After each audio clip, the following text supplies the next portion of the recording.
Alors, pour continuer sur le sujet, nous recevons Dai Diallo, vice-président politique de main-d'œuvre et intelligence économique au Conseil du patronat du Québec. Bonsoir, M. Diallo. Bonjour, ça va bien? Très bien, merci. Est-ce que cette annonce aujourd'hui, d'abord, vous surprend? Ben, vous savez, c'est une annonce que l'on trouve surprenante d'une certaine manière, mais c'est surtout que depuis quelques jours, quelques semaines, il y a de nombreuses annonces qui ont été faites avec l'immigration au Canada. Dans les derniers jours, ça a été les travailleurs temporaires dont on a annoncé certaines restrictions qui venaient faire en sorte qu'il y en avait moins qui pourraient venir au Canada et au Québec dans les mois à venir et dans les semaines à venir.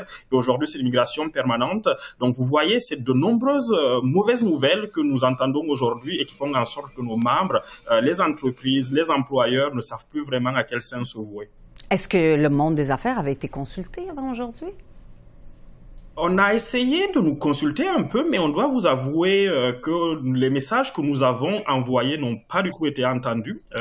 La semaine dernière, il y a eu un sommet de la main-d'œuvre qui a été tenu. On a pu très peu parler d'immigration temporaire et d'immigration permanente. On a envoyé des mémos au gouvernement fédéral, au gouvernement provincial, mais les employeurs aujourd'hui sont très inquiets parce que vous savez, les travailleurs temporaires, quand on parle d'immigration permanente, d'immigration économique, ce sont des gens qui viennent au Canada, au Québec, pour nous aider dans un contexte où on a une pénurie de main-d'œuvre qui est quand même importante. Oui, elle s'est réduite depuis quelques mois, mais elle reste quand même historiquement importante. Et donc, ce sont des gens qui sont essentiels pour le développement économique de notre pays et du Québec. Alors, qu'est-ce que ça risque d'avoir comme conséquence sur le monde des affaires, cette réduction qui est quand même importante parce que c'est une réduction d'environ 20 %? Exactement. Donc, pour 2025, on parle à peu près de 100 000 personnes de moins avec les seuils d'immigration permanente au Canada. C'est à peu près 65 000 personnes dans les catégories de l'immigration économique.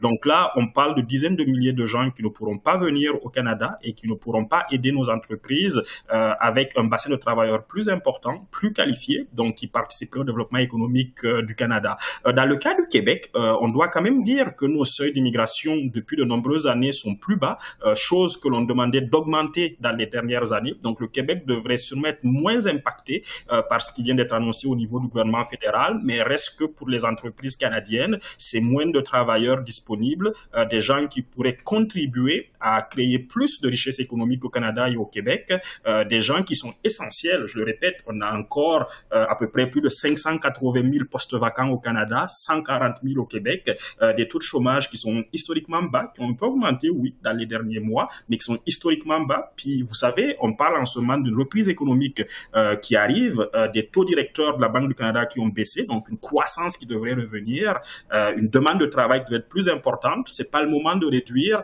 la capacité de nos entreprises à trouver des travailleurs. Alors, quels sont, selon vous, les secteurs névralgiques, là où ça aura un impact davantage, cette annonce d'aujourd'hui? On ne peut même pas parler de secteur névralgique. En fait, c'est l'ensemble de l'économie canadienne et québécoise qui risque d'être impacté.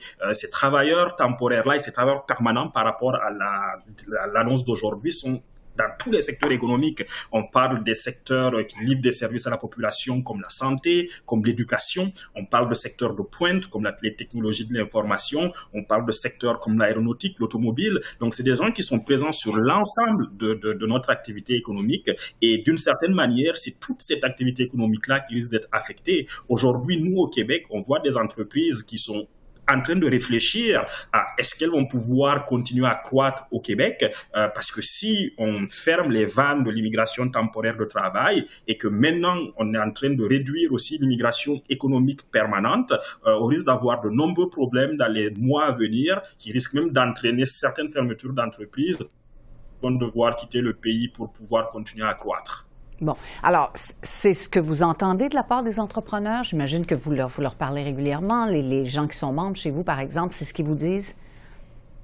Oui, exactement, c'est ce qu'ils nous disent. On a un son de cloche qui est extrêmement alarmant. Aujourd'hui, quand on regarde au pays, quand on regarde spécialement au Québec, c'est une pénurie de main-d'œuvre qui est quand même importante. C'est des entreprises qui font le nécessaire pour trouver des gens ici. Vous savez, avant de recruter à l'étranger ou de se tourner vers l'immigration permanente économique à venir, c'est des gens qui essayent de recruter ici au Canada et au Québec. Ils sont obligés d'afficher leur poste. Ce sont des gens qui font des efforts pour retenir des travailleurs expérimentés, pour aller chercher des jeunes personnes, pour aller chercher des gens qui sont éloignés du marché du travail, comme les personnes en situation de handicap. Mais une fois que toutes ces mesures-là sont mises en place, il y a encore des enjeux qui font en sorte qu'ils sont obligés d'aller chercher du monde. Donc, ça va vraiment mettre à mal notre marché du travail. Donc, c'est une décision qui risque d'être très négative.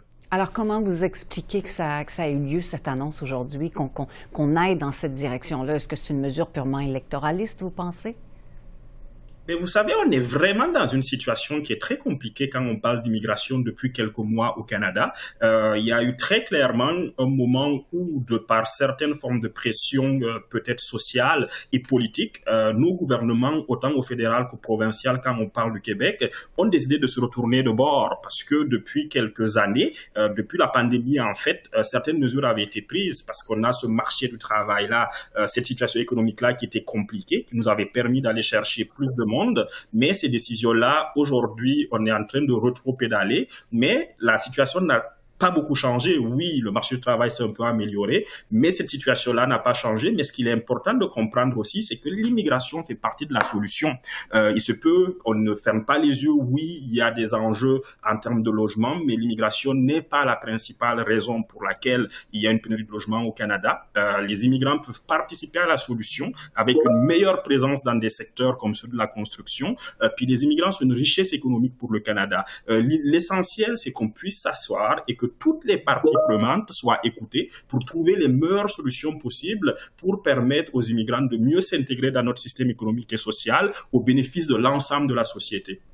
Merci beaucoup, M. Diallo, d'avoir répondu à nos questions aujourd'hui. Merci beaucoup à vous et une bonne suite.